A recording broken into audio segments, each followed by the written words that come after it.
Con Valentino era tutto facile e si chiudeva la questione in 2 frasi, da cowboy così. Quando vinceva era perché aveva mezzo secondo nel polso e gli altri, quelli che perdevano, era per via della pressione psicologica. Facile, no? Si sbrigava la faccenda con 2 frasi, una a favore e una a sfavore. E invece per il confronto Bagnaia-Marquez, Marquez è forte, sì, ma il gap non è reale. Non è Bagnaia che perde, che viene battuto, che subisce la pressione. A Bagnaia manca solo un po' di feeling, ma solo perché la moto è sbilanciata, quindi è sbagliata la moto.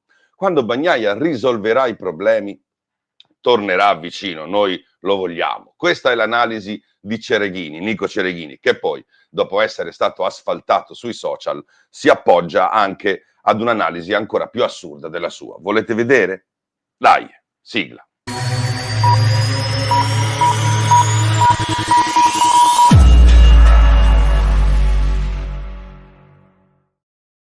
Ciao da Mr. Helmet, inizio col dire che Nico Cereghini è un'istituzione e io sono solo un blogger, uno youtuber, però sono anche, anzi principalmente un analista e quindi Cereghini è un'istituzione, ma la mia sensazione è che pensi ancora che l'informazione sia a senso unico, ovvero che uno autorevole la possa somministrare dall'alto quando vuole sostenere una tesi che dice lui o che gli dicono di sostenere e la gente non possa rispondere se ritiene che la tesi in oggetto sia assurda. La cosa, ripeto, assurda, è la teoria ottocentesca, piena di luoghi comuni, anche un po' razzisti, che vede tutti i piloti italiani guidare sull'anteriore. Magari dopo un piatto di spaghetti, una suonata col mandolino e il canarino alla finestra, una specie di Toto Cotugno col casco, Toto Cotugno del motociclismo. Un po' come dire che i neri hanno il ritmo nel sangue e i brasiliani sanno tutti giocare a pallone e i francesi non si lavano il culo perché non hanno il bidet.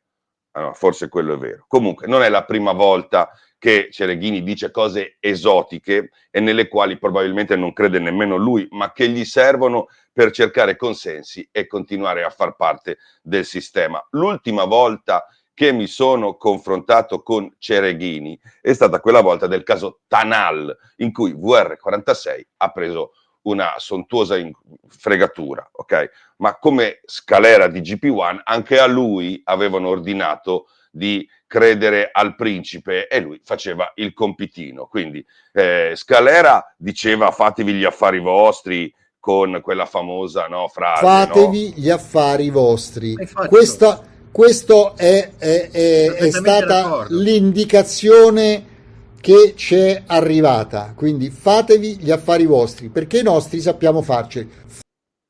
E invece Cereghini sosteneva queste tesi qui. Guardate, chi ha fatto le verifiche, si riferiva a me, mi è molto simpatico invece, ma il principe esiste e mi hanno assicurato che firmò accordi. Allora io gli chiedevo se fosse mai stato, avesse mai parlato con Aramco, se avesse mai parlato con Brunswick, che era l'agenzia di Aramco, se avesse mai fatto una qualche verifica in ambasciata, e io c'ero andato, addirittura di persona, se aveva parlato con qualcuno di questi, con i referenti di Aramco, se fosse a conoscenza del fatto che l'architetto in questione fosse un truffatore, se fosse a conoscenza addirittura della storia della tunica del principe cucita da un sarto di Gubbio truffato e mai pagato, se avesse mai visitato gli uffici finti fatti con Photoshop di Tanal a Roma, e io ci ero andato, e tutto il resto. Non aveva fatto nessun controllo, ok? E lui mi ha risposto, giustamente, secondo la sua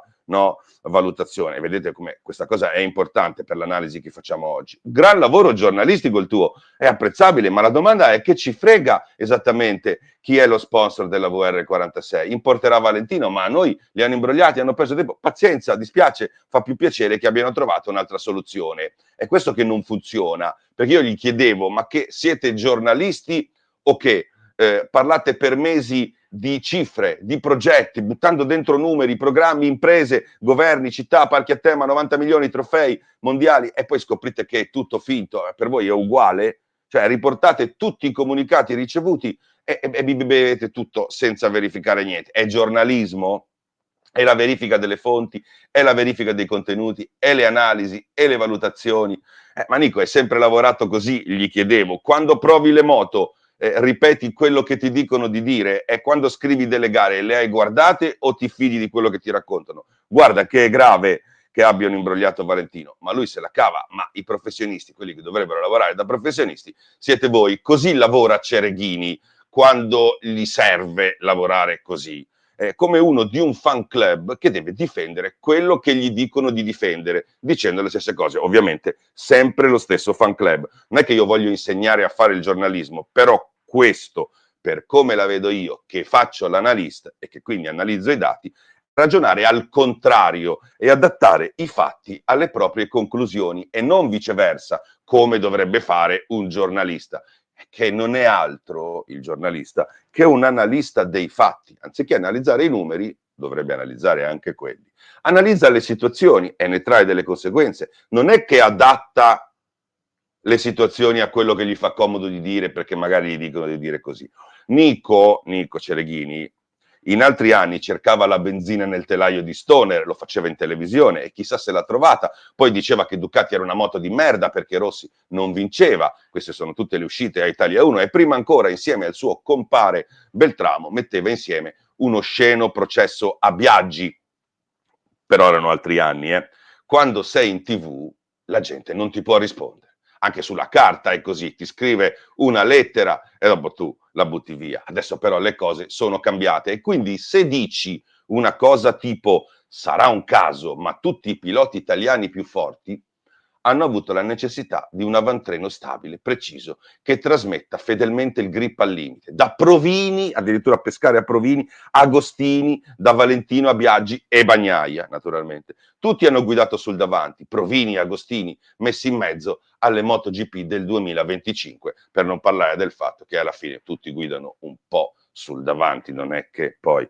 Poi la cosa che non mi torna e se attribuisci alla nazionalità uno stile di guida, è come dire, ripeto, che i neri hanno il ritmo del sangue, uno stereotipo puro è questo, senza fondamento, ok? Non si può associare un comportamento al passaporto o alla nazionalità, è xenofobia tecnica motociclistica in questo caso. E nel caso di Bagnaia, questa cosa qua è ancora più ridicola perché la carriera di Pecco, visto che dovrebbero essere tutti dei bagnaisti esperti, si è formata in Spagna, quindi l'italianità della guida è ancora di più una roba che non sta in piedi. Ripeto, nel 2025 non esiste una prova scientifica, non quello che uno decide di voler dire, che possa attribuire uno stile di guida alla nazionalità. È come se fosse una cosa genetica, perché voglio dire, non si può fare. Okay? Poi dopo, per non parlare del finale del post di Cereghini, che è ancora peggio, ok? Perché alla parte genetica che dice che gli italiani guidano tutti sul davanti come se fosse una specie di anemia mediterranea,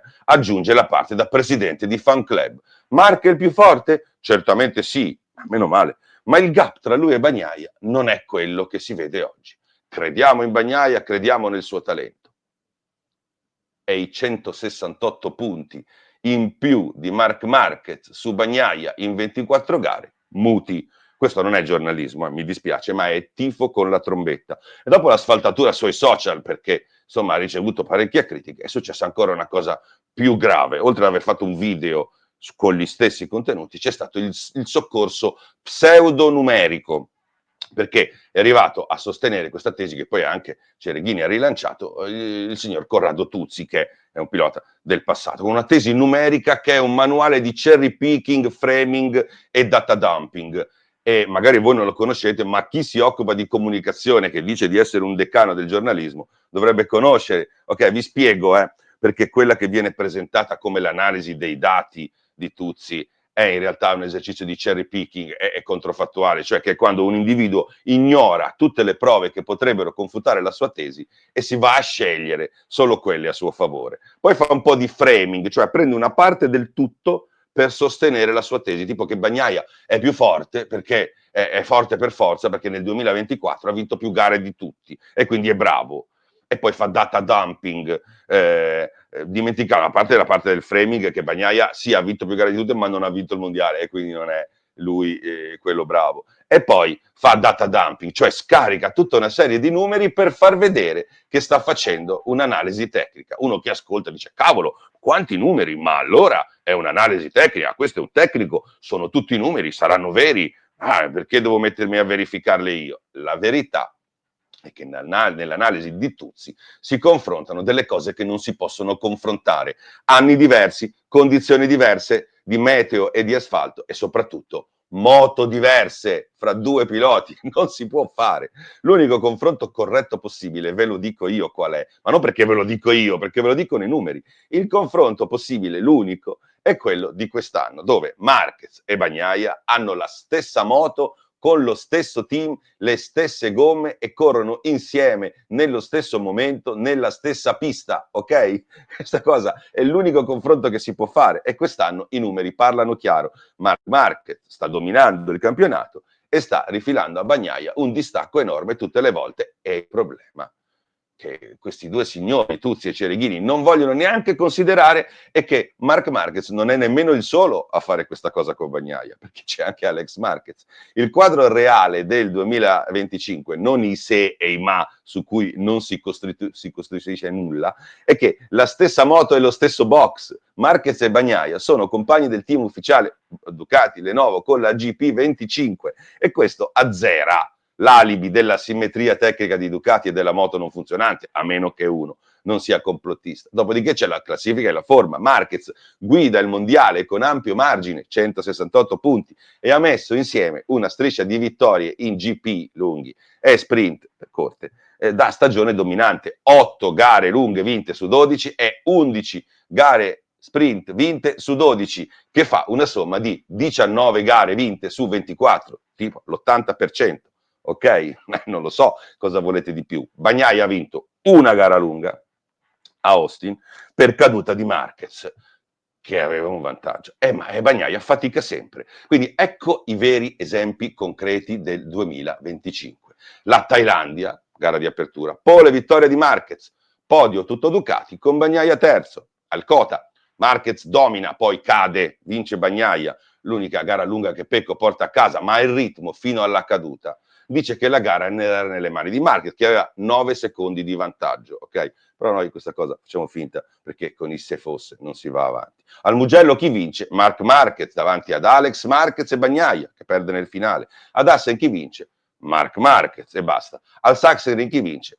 Marquez. Questo è il dato oggettivo. Parità di moto nel 2025, Marquez sta andando più forte di Bagnaia con la stessa moto, a meno di essere complottisti. Vabbè.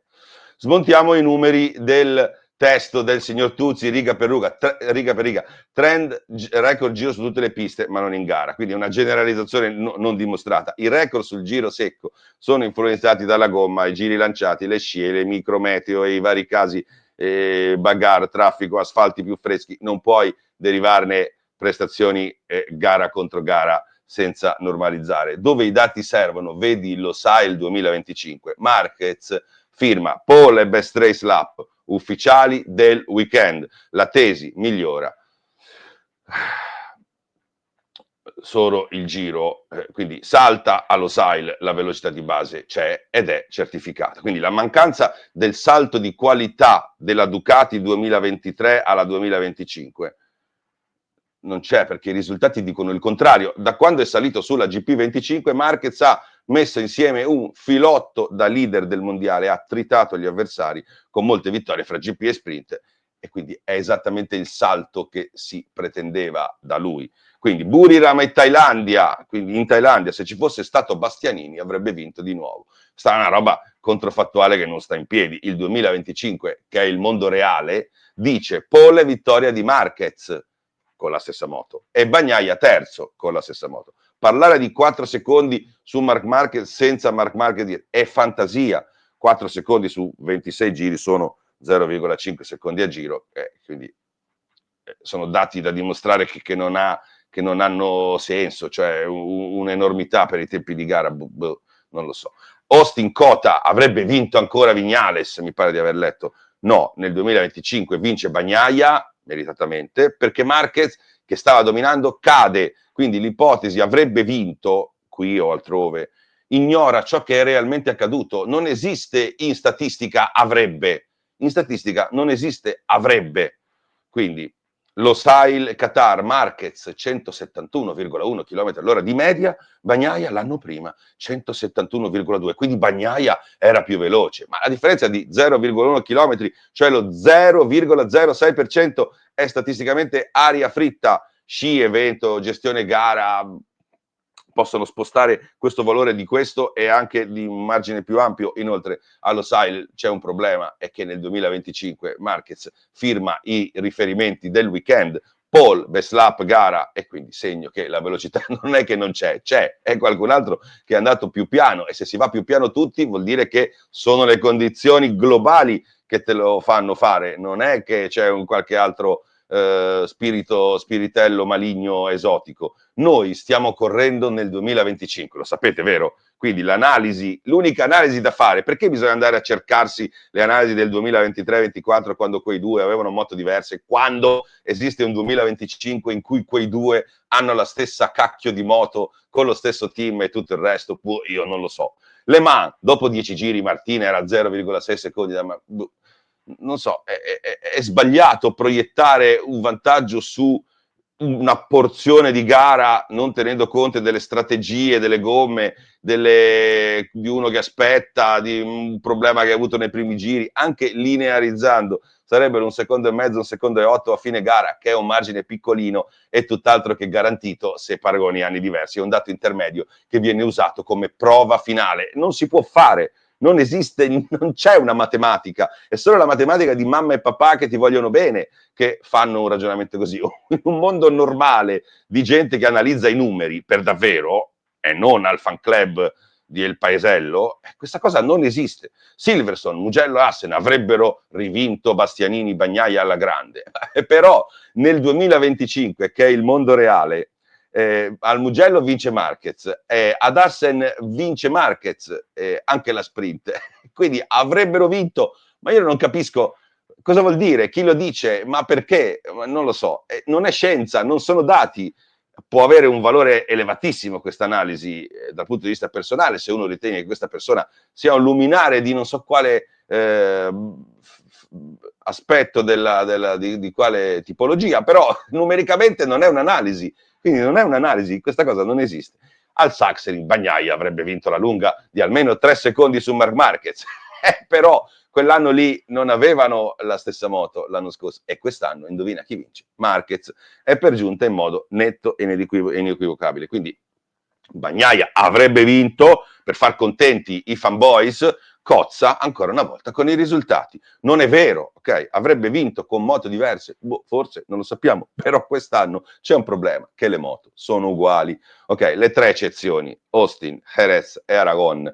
Austin si sbandiera un più 0,4 km all'ora verso l'anno prima per Bagnaia, differenza minuscola perché l'elemento sportivo rilevante è la caduta di Marquez. Quello statisticamente incide perché interrompe un più 9 secondi di vantaggio. Se non cadeva, non sono dati, neanche io che magari mi voglio impegnare a sostenere la superiorità di Marc Marquez, utilizzerei mai una situazione del genere a mio vantaggio, perché se non cadeva, Marquez aveva 9 secondi, ma è caduto, e quindi è una roba che non ha senso. Jerez, confrontare i tempi della sprint 2025 con il mezzo bagnato della 2024 o viceversa, se non mi ricordo, non è comparabile per definizione. Bagnato e asciutto non si possono confrontare, però Tuzzi serve, a Tuzzi serve e ce lo mette dentro lo stesso. Aragon, se davvero c'è un asfalto nuovo, si ammette implicitamente che i confronti tra anni non stanno in piedi, ma vi ripeto, non stavano in piedi comunque perché quei due signori avevano due moto diverse. Non si può usare l'argomento solo quando conviene, e il fatto di buttare dentro 500 numeri per i semi-analfabeti non trasforma un'analisi di parte in un'analisi tecnica, va bene? E su questo bisogna accettarlo.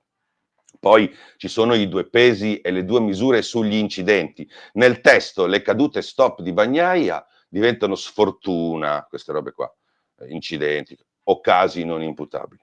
Quelle di Marquez vengono, andava troppo forte, ha esagerato, e quindi sono errori.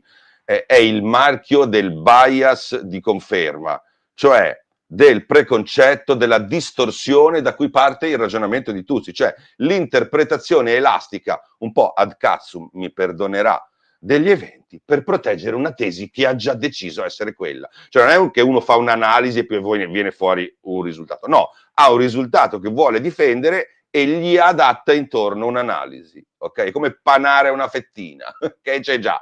La metrica onesta è una sola, risultati, punti e vittorie e le medie con cui tu li hai ottenuti. E Marquez, a parità di moto, nel 2025 prevale sempre. Oh, è così, raga, ma mi dispiace anche un po' perché vorrei vedere anch'io più varietà, ma di fatto è così, ok? Nota sul 2024, che è una roba ancora più surreale. Bagnaia ha vinto più gare, ma ha perso il mondiale. Questa cosa è l'arma dei fanboys, giusto ricordarlo, perché smonta un altro pezzo di narrativa. È Jorge Martín il campione 2024. È lui con cui bisognerebbe confrontare Marquez, non Bagnaia, perché Bagnaia ha chiuso con più vittorie, ma ha perso per minor continuità. E quindi ha anche 8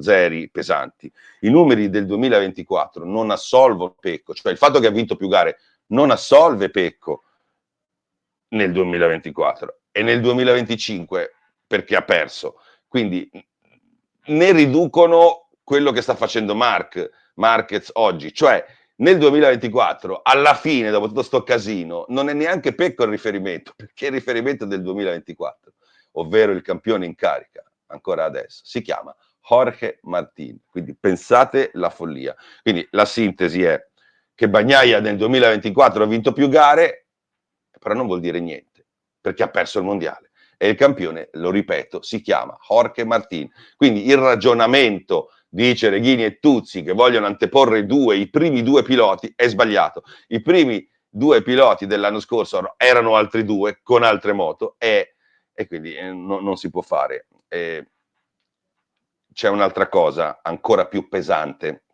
che Cereghini, Tuzzi e gli altri fanboys a gettone fingono di dimenticare. Che nel 2025 non c'è nessun confronto fra Marc Marquez e Bagnaia da fare, perché come nel 2024 Bagnaia e Marquez non erano i primi due, nel 2025 non sono i primi due. Perché? Non sono i due piloti in testa al campionato, perché dopo Marc Marquez c'è un signore che si chiama Alex Marquez. Perché ci avete messo Bagnaia come contendente? Io non lo so, perché siete dei fanboys schierati, ecco perché. Vogliamo fare i confronti fra i primi due? Bene, Martin Bagnaia l'anno scorso, Marquez aveva un'altra moto, Marc Marquez e Alex Marquez quest'anno. Ok, però se volete tirar fuori Bagnaia e mettercelo dentro dove non c'entra, tirando fuori cose che non c'entrano, numeri che non c'entrano e analisi che non c'entrano perché fate parte di un qualche gruppo di sostegno, va bene, però non sono analisi. Quindi il bias, ovvero la distorsione del pensiero, evidente, che chi ha fatto analisi, ma anche chi ha fatto sociologia, ma anche chi studia i fatti, ovvero un giornalista, evidente, no, dell'analisi di Tuzzi è che adatta i numeri a quello che vuole, lo ripeto, adatta i numeri a quello che vuole dimostrare e non viceversa come si dovrebbe fare. Quando cade Pecco è un problema tecnico, è una sfortuna, quando cade Marc Marquez stava andando troppo veloce, quindi un errore, due pesi, due misure, zero neutralità e nessuna considerazione di quello che dice poi un signore che è quello che conta più di tutti, perché poi arriva Dalligna e il direttore generale di Ducati, che non ha certo interesse a demolire i propri piloti, ad Assen lo dice chiaramente, i tempi più lenti sono dovuti all'asfalto. Marc Marquez fa la differenza, ma Bagnaia ha fatto il giro veloce.